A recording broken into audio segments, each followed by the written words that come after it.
Hi, my name is Amy, and I'm a student teacher. Recently, I began my practicum in a classroom of 29 students. I was really excited to try out all the hip new tips and tricks for revolutionizing the classroom environment. I had innovative art lessons, improv-style drama lessons, and a handful of creative writing activities. I was ready for anything, except for feedback.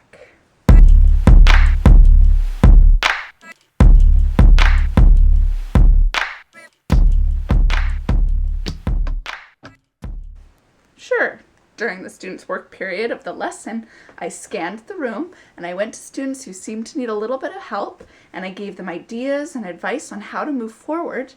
And I tried to create this positive atmosphere that, anything they did would have been great. It was creative writing. Anything goes, right? So we want to keep it positive. That's great. But at the end of the day, students will not know how to move forward if I only tell them what's great and what I like. Well, I had to break it all down. What was my goal in giving feedback? What was I assessing? What was the criteria for the assignment? Whoa, slow down. In order to write good formative feedback, we need to understand what it is. So, let's see.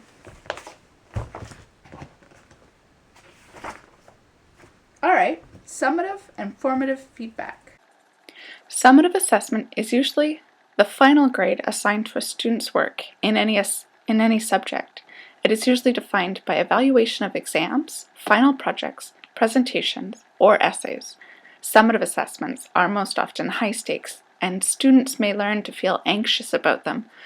Summative assessment is valuable in the long-term goal achievements and is often compared against a set standard. Formative assessment helps students throughout the learning process by showing them their strengths, weaknesses, and areas that need work. Generally, formative assessment is low stakes, but it tells the teacher where a student is at in their learning and helps the teacher choose how to move forward in a unit. It is also good for providing students with descriptive, relevant feedback to help them move forward in their learning. Generally, students are given formative feedback for work like research, short write-ups, worksheets, art technique practices, participation, etc. How on earth do I give really good formative feedback? Well, let's have a look. I have 5 tips from edutopia.com. Be as specific as possible. Take the time to give detailed information about a student's learning.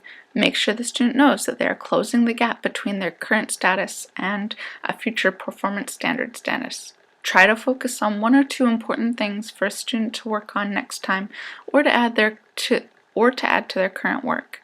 Don't forget to give students at least 1 positive feedback about their work.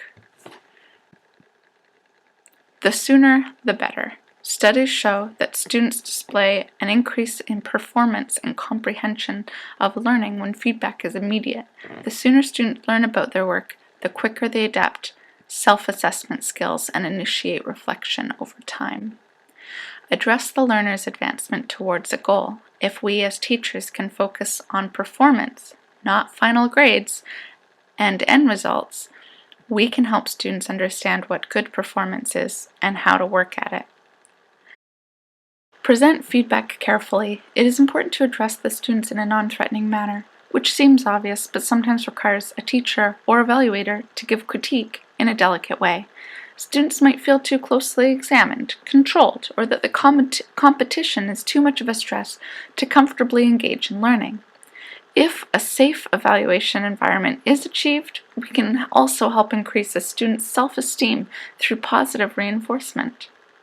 Involve learners in the process, allowing the students the opportunity, in student-friendly language, to see what it is that's being evaluated enables students to develop a personal awareness of their learning. Giving students the time to develop a language for critique and self-evaluation provides the teacher with the opportunity to listen to what the students need in their learning.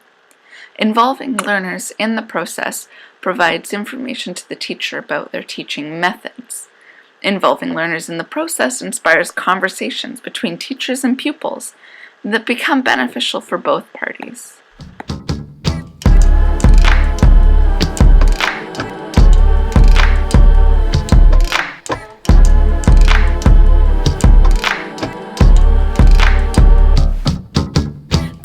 to your river. I will come to your river.